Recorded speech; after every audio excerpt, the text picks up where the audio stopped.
Do not scratch your eyes. You're listening to the Do Not Scratch Your Eyes podcast. Joining us for the opposition view this time, Natalie from the No Nay Never podcast. Good evening. How are you? I'm very well, thank you, guys. Thank you for having me. This is a delight. We're very pleased to have you. We've been doing this now all of the season. You'll get to see the legion of people we've spoken to, and most people in the championships. It's like the Samaritans. It's the general wailing and gnashing of teeth. Now we suspect that this may be a change for people because let's be honest, you're having one hell of a season, aren't you? How's it been going for you guys? Pretty well.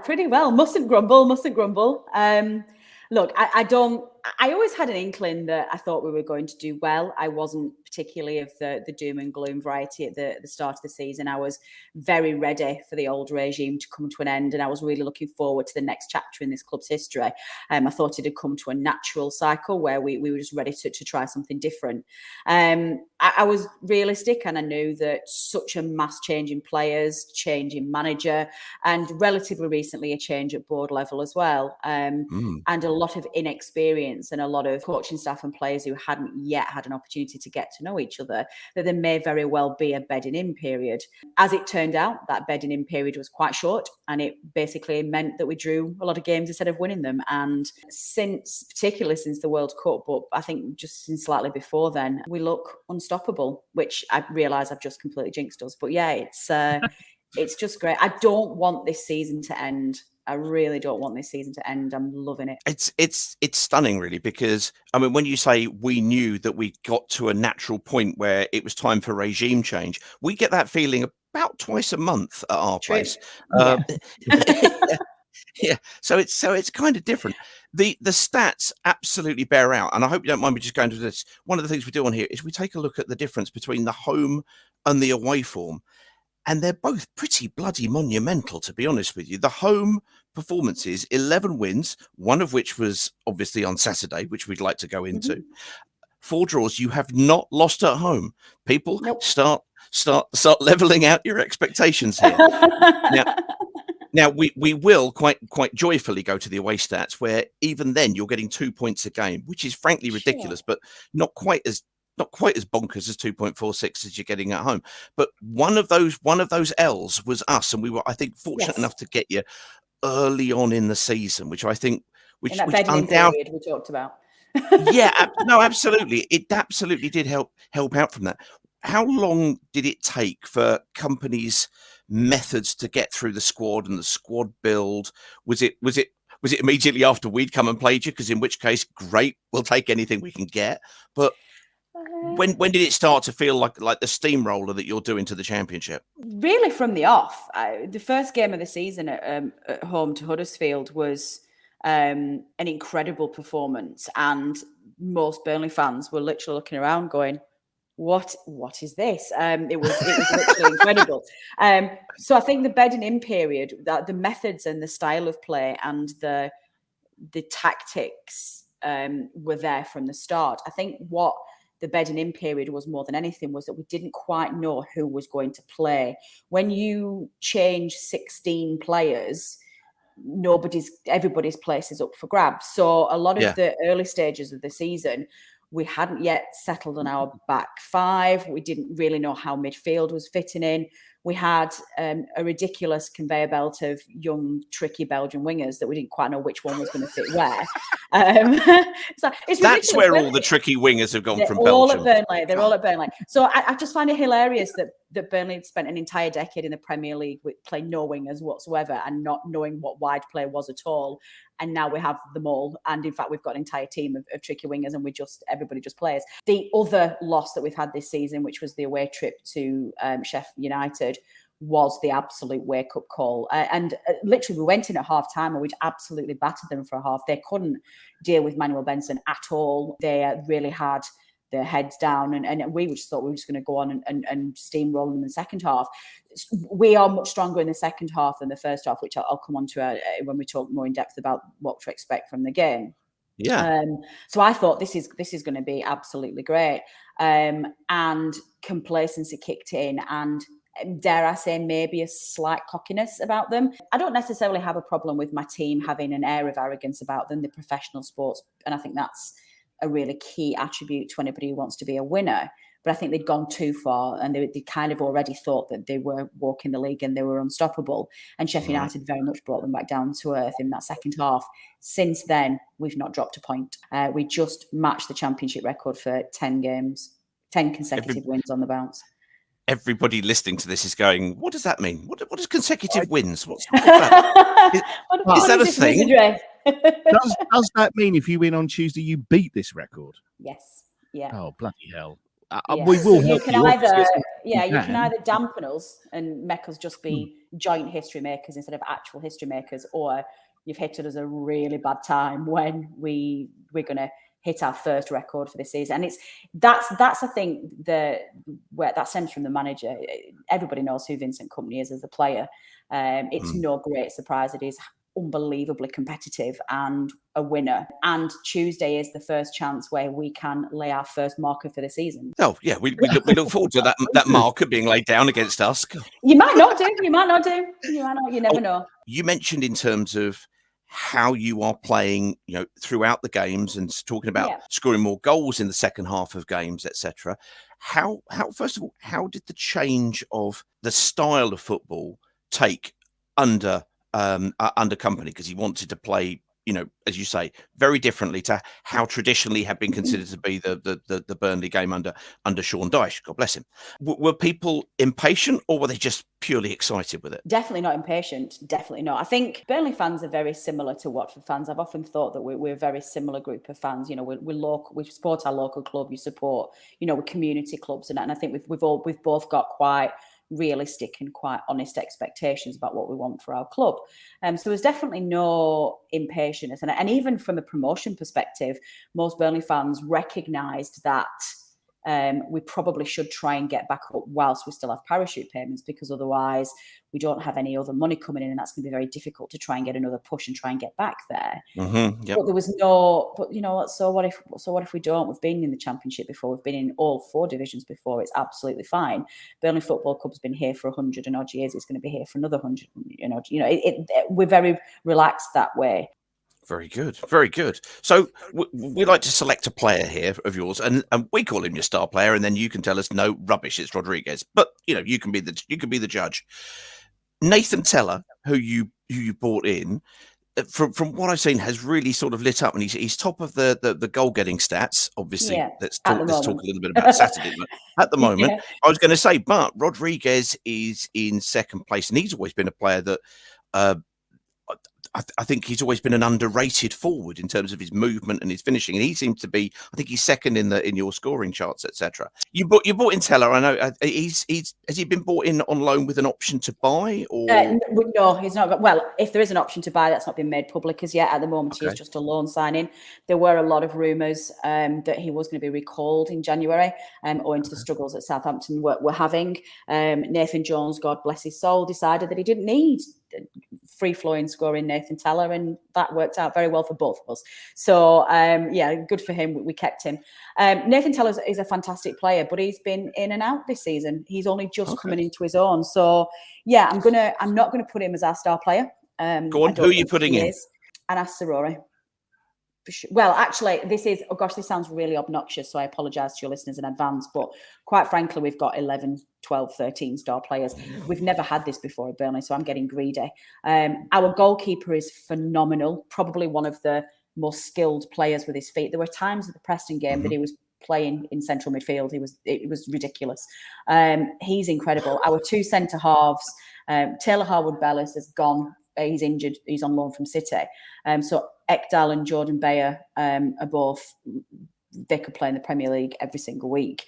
Our 2 wingers, Benson and Zaroury. I think Benson's probably still injured. I don't think he'll face him. But Zaroury's literally a World Cup semi-finalist with Morocco and an unreal talent. We will sell him for 40, 50 million without question.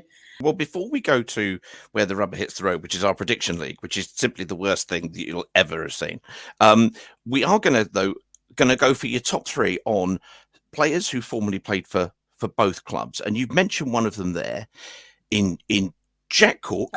Mm-hmm. Gifton Noel Williams, Gosh, and of course, Andre Gray. Now, what I'm asking for. Shush, you're giving the game away here, Justin. Don't be stupid. Okay, so, yeah, Justin. Gosh. Yeah, honestly, Justin, what are you thinking? I'm looking for you to put these in order of 1, 2, and 3 as to where their legacy will stand in terms of Burnley. And Justin, I'm going to ask you to do it for Watford and see whether or not they actually match and equal. Okay. All three have obviously played for both sides. Who would you put as number one there, Natalie, would you say, out of the three players that we've got there? Jack Cork, Gifton Noel-Williams, and Andre Gray. Yeah, Jack Cork's number one, 100%. And I suspect we're probably going to have a very similar thing. Justin and I are probably going to have a very similar reaction to the player we're going to put third. Jack Cork, for sure. He's a great player. He's been with us twice. He came to us on loan and then came back again. And he played with us for like the whole of the Premier League. And he's a very unassuming. That's not understated player. Understated, yeah, not unassuming. That's not the right. As soon as I said, I was like, no, that's not right. He's a very understated player. He's a very quiet personality. He's not in the headlines. He's not a social media darling. Doesn't have image rise. He's not that kind of player. He's a really honest working player, which, given his Chelsea roots, where you'd expect him to be more of a superstar than he actually is. But I've just got an awful lot of time for Jack Cork. He just gets the job done. So he's 100% man away. And he was part of the side that got us European football a few years ago. So, yeah, from a success perspective, part of the more successful side in Burnley's history, and very good. Got us into European. So Jack Cork, number one. And who are you going to go number two then? But you've got Gifton Noel-Williams or Andre Gray. Even though he wasn't the greatest for us, and it's from an old past, and he was a little bit hit and miss, I'm going to put Gifton Noel-Williams first. I think second, mainly just because he was part of the side around the time that the ITV. Do you remember the ITV Digital? Yes. Yes. We nearly went under. We bet the ranch on the ITV Digital money. We very nearly went under, and he was sort of part of that promise team where we thought that Burnley were going to start to claw themselves out of League One and into the Championship and try and get themselves a name again. So I've got fond memories of that time. Very good. We had the same problem in around the time we just decided to bring in Vialli as manager because we could, and it wasn't a great idea about why we should. So we had the same problem of going under. So you're going to put by proxy, therefore. Andre Gray is going third. What is the legacy at Burnley for Andre Gray? How will people remember him? That's the best answer I could possibly ask. Andre Gray is a footballer. He was part of our Championship winning season, the Joy Barton side, when we got promoted, when we had that crazy season, if you remember, when Borough and Brighton and Burnley were neck and neck right through to the end of the season, and we ended up winning it. He was part of that side, scored a great amount of goals for us that season.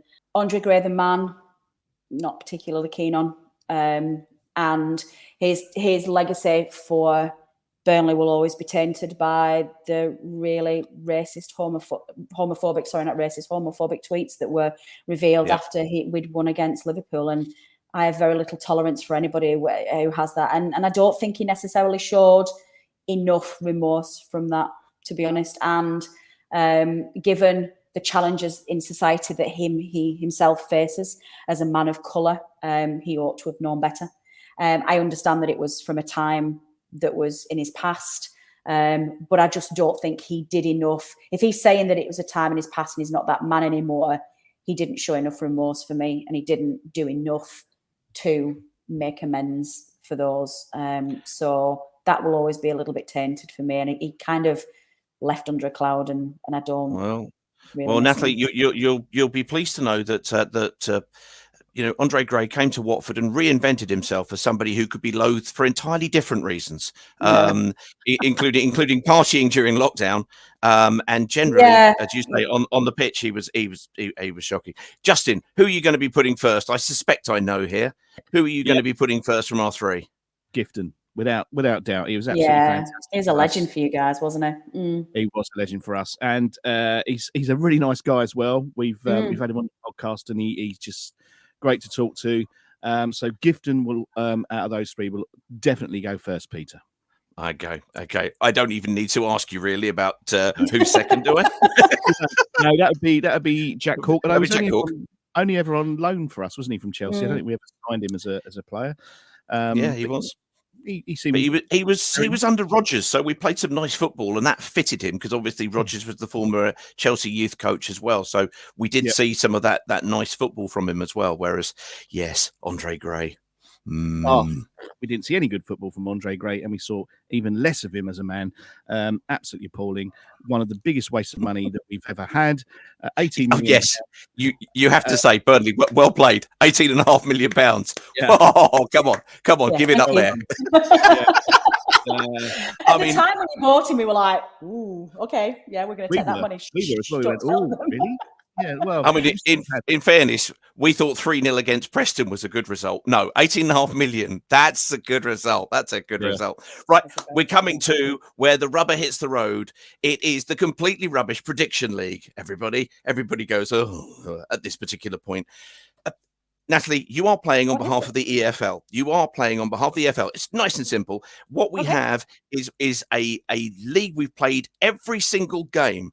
And we've been absolutely crap from start, reassuringly, all the way through to the latest game. Nobody seems to be able to run away with it. Justin, due to some strange reason, basically everybody else being rubbish, is top of the league currently.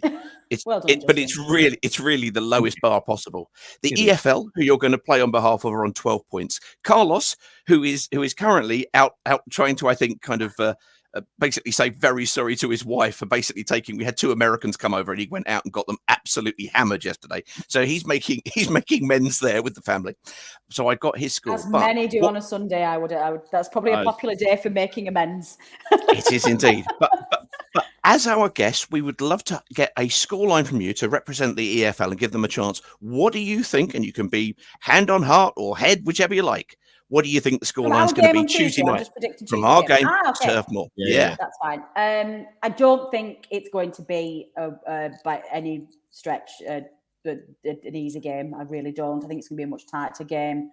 2-1 to Burnley. 2-1 to Burnley. I've got it back for the boys. I'm sorry, I'll never not back. No, that's absolutely fine. Trust me. I think it'll be a close game. Excellent. Excellent. Our predictions.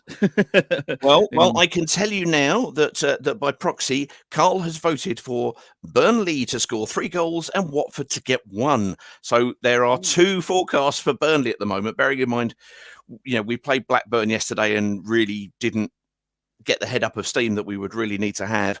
So we go to Justin. Justin, 1-1 is available. We know that's a nice, warm, comforting place that you like to go to, and it was yesterday's result. If you look on this results table, right, he just goes 1-1 all the way down the middle, or he just predicts what was yesterday's result, which was also 1-1. So, Justin, what are you going to be going for? I think that Burnley are going to get their 11 in a row wins is what I think is going to happen, because after yesterday's showing, I can't see us doing particularly well. It wasn't that great yesterday, was it, Peter? To be honest, it was very middling. And the form they're in, I can't see us winning. So I'm going to go. You've done 2-1, didn't you, Natalie? You did 2-1 to. Oh God, that Alan Carl's done 3-1. 4-1's ridiculous. Let's go 1-0 Burnley. 3 results going for Burnley. All I'm going to say is last week there were 3 results going for Watford. 1-1 draw. You see how crap we are at this? Yeah, I see. I mean, you would think there was some design, but no, we really are naturally this bad. Grief. Well, we will see how. Don't be hustling me. Don't. Then you're going to win. This ain't hustling. This is us now. What sort of form we're in? That's what that is. We're not in great form. Everybody, Natalie thinks we're hustling. Could you imagine? At some point, it's got to come to an end at some point before we meet Sheffield United. It's got to come to an end. We will see. We will see indeed. Well, look, that's wonderful. Thank you so much. We appreciate you've got other things to get off and go and sort out. You've got to go and celebrate a big derby win. Not only that, but your game after us on Tuesday is against the good burgers of Luton Town, I believe. It is. Well, please Away. win That's that going to be one. a tough game as well. 2 tough games in Yeah, a bounce for us now. Just win that one, please. I don't really Okay. care. Just win that one, please. Yeah, our expectations are low, but do Luton. That'd be good. That'd be good for us. Yeah. I will try my. I'd like to say I've got any control over this, but I will cheer extra loud. Does that count? Bless you. That'd be fantastic. That's what we're after. That's what we're after. Yeah. Oh, well, thank you very Wonderful. much for having me. I've really enjoyed this. This has been a great thing. And yeah, best of luck for the rest of the season. Get in those playoffs. Do not scratch your eyes. So there goes Natalie, who was very, very nice from the No Nay Never podcast, looking after Burnley, obviously finding it very, very hard to not go, look, we're beating everybody. But we want to take you back to a time when Burnley didn't beat everybody. In fact, we went up there 2002 in April. And it was an interesting game because we went up to Turf Moor, venue for Tuesday night's game, and we took them on. And Wayne Brown has put Watford in front from the corner. A stupid number of goals were scored in this game. On the right, and Watford are back in front. And it's Micah Hyde who got a touch to make it 2-1. Micah Hyde, who then went to Burnley shortly after. The reassuring commentary of Mike Vince. It's 3-1. I like Mike Vince. He was the voice of all of the end of season videos. And this time it's Chopra. Oh, He's Chopra. opened his account for the club. He had a belt with that day, didn't he? He did indeed. And it was this game, or rather the dropping of Tommy Smith for Chopra in this game, who then went on and scored 4 goals and fully justified his place. That led to him kind of moving on and having a bit of a, not a fallout, but I'm gonna move on with Ray Lewington. Yeah. And if you remember, now here we go. Just more goals. Oh, fantastic! Was this completed his hat-trick? Was this 5-1 or something like that? And it goes one way, then the other. And it was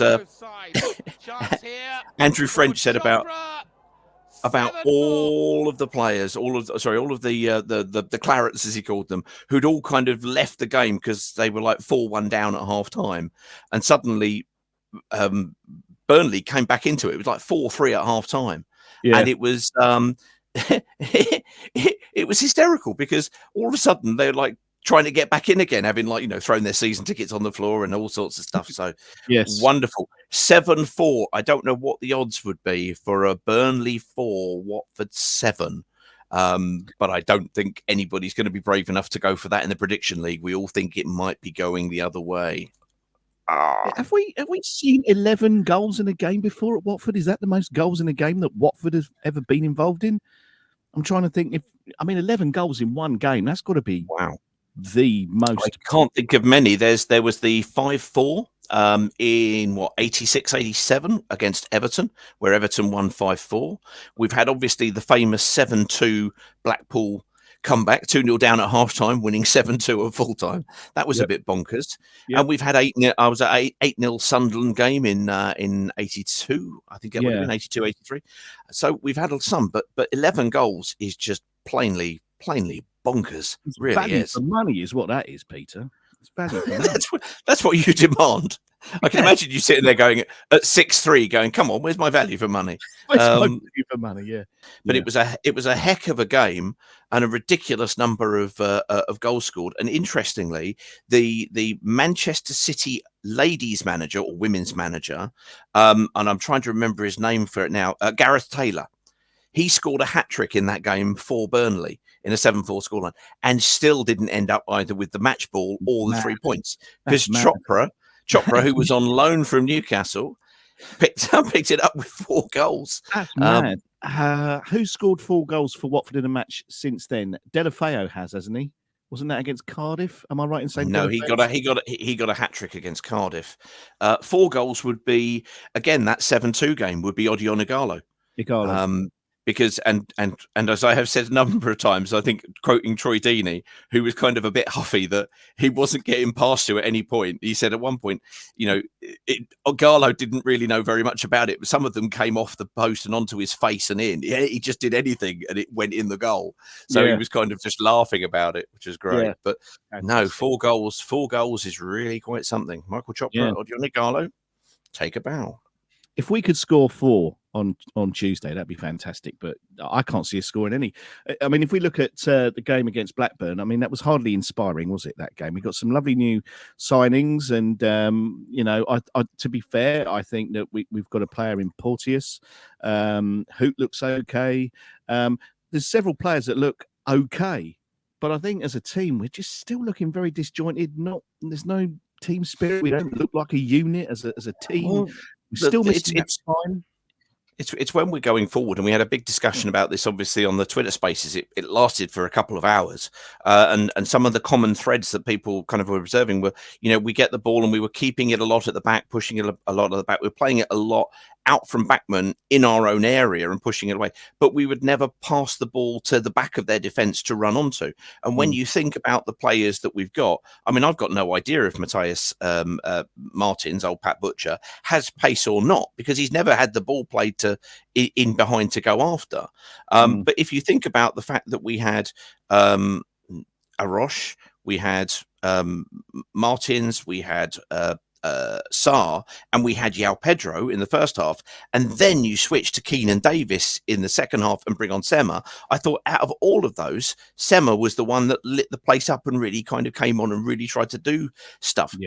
João Pedro's always gives it a lot and does things, but he's dropping so deep to pick up the ball because we're not moving the ball forward quick enough. And there's nothing wrong with playing the ball forward, because you know what? That's where the bloody goal is. The opposition's goal, it's forward. So fine, play it around at the back to draw them in. Once you've drawn them, play in the holes behind them or turn a space. And the problem is we haven't got an opportunity to play in the holes in the middle because we haven't got players with sufficient passing quality to be able to do something. The other interesting thing that came out, and we were asked about it again on the spaces, was the fact that Asprilla wasn't involved. Now, the jury is out from lots of fans with Asprilla, not in terms of his technical capability or his passing range, but simply his physicality. But he is one player who can really kind of drop a shoulder and pass and move and try and create a few things and move the ball forward with some quality. So it's kind of astonishing that the rumor is that Slaven Bilic has told him he's going to play the rest of the season in the under-21s because he's disappointed with his physicality. Now, whilst that's an arguable point, you've got to look at the team and go, well, who's going to do the passing at the moment? Now, Imran Louza coming back obviously suggests that he might be the person to pick that up. But if he's only fit enough to bring on for the last 12 minutes, I'd have liked to have seen him, because he's still got a spark, he's still got something, and we still need somebody to feed those players. Because a lot of the time we were trying to play the ball, around at the back and then try and play it out through Hamza Chowdhury, and that clearly isn't his game. It's not what he does particularly well. He's finding a yellow shirt with penetrative passes. Just not that, he's very good at what he does, and that's not what he does. Martins isn't offering anything either. I know he's on the left wing and he's not in the middle of the pitch like Asprilla might be, but physicality, really, Asprilla, I think, is probably of the same physicality as Martins, in my opinion. I don't think there's much between them, the two of them. And in age, they're both the same sort of age as well. Plus, Asprilla's played in a load of games and kind of knows the Championship, whereas Martins is still finding his feet. So that's a peculiar decision for me.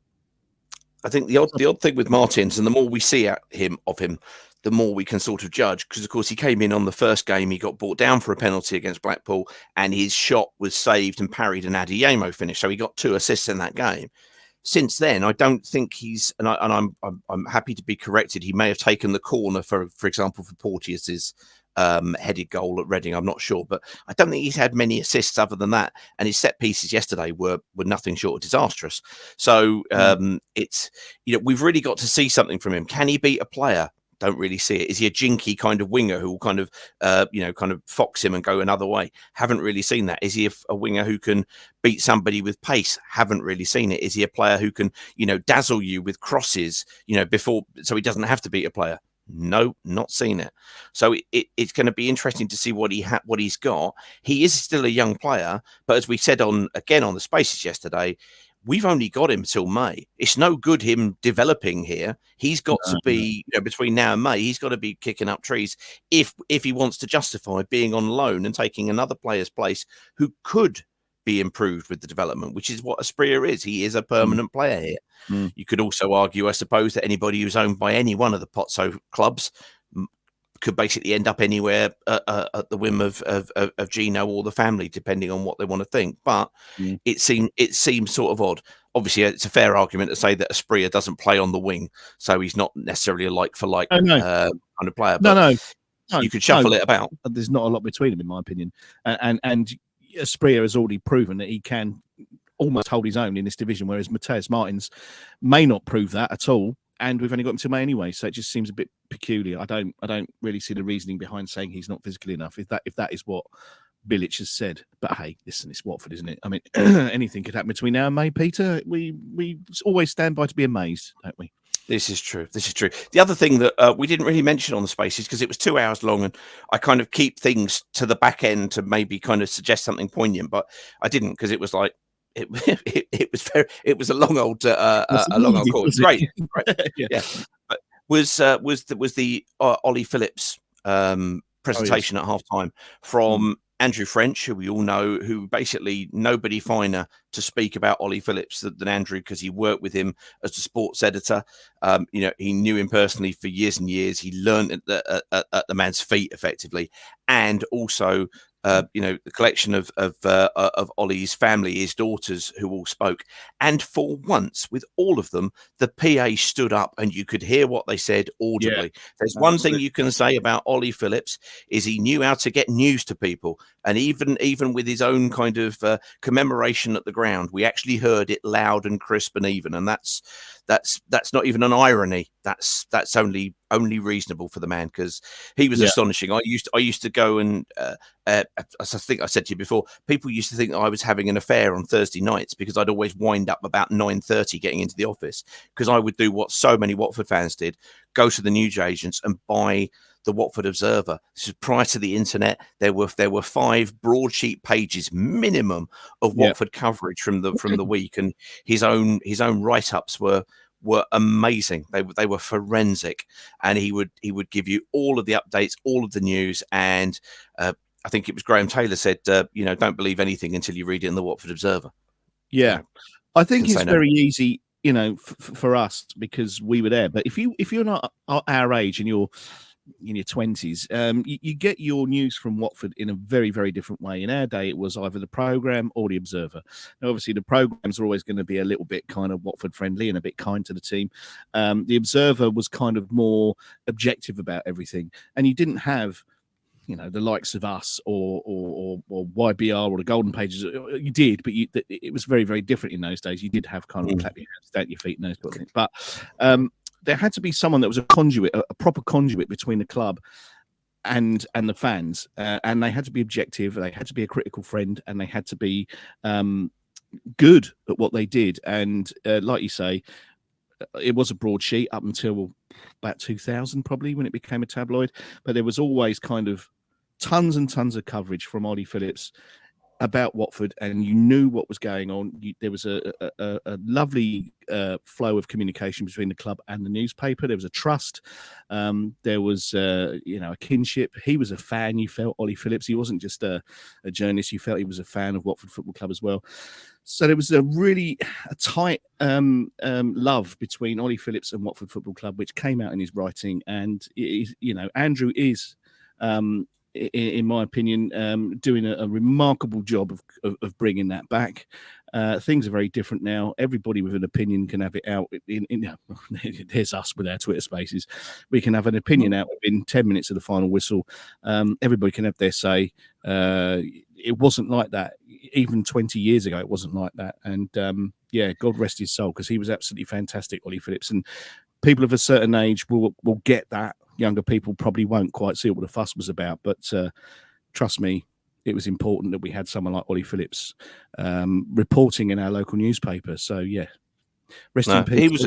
He was vital, and the part he played in the club was even more instrumental because he was actually the broker when Elton John went to buy the club, between the club, the regime under Jim Bonser, and Elton John wanted to come in and buy it because that required a delicate hand at the tiller. So we've got so much to thank him for from his newspaper work, but just the fact that he was, he loved the club.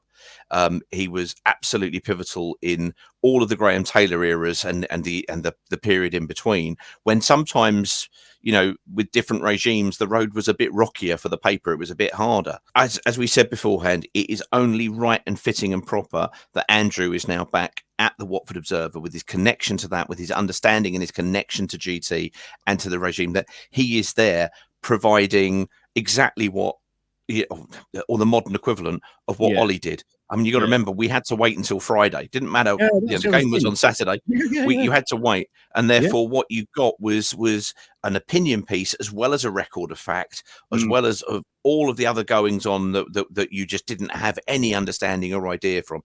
It was that, or it was page 312 on CFAX. And if you don't know what CFAX is, Louis Teixeira, ask your dad. Do not scratch your eyes. Excellent. Well, there we are, Peter. That was our opposition view, etc. I didn't listen to much of the Spaces yesterday because I was a little bit busy, but I got the tone of it and the flavour of it, and I mean, I think people are disappointed with that 1-1 draw yesterday. People were disappointed. It was another frustration, and because it's one of those things that's been built on other games as well, but.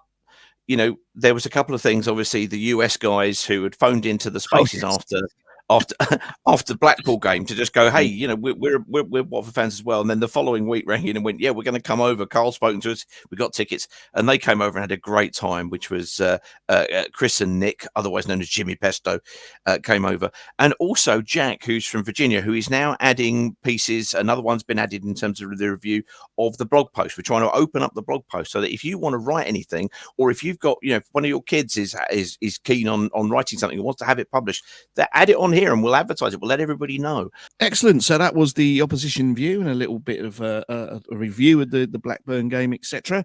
Thank you very much for watching. Don't forget to subscribe and like and all those lovely things so that you get to find out when we are next about. And until the next time, look after yourselves and each other. We'll see you soon. You Warns. You Warns. Do not scratch your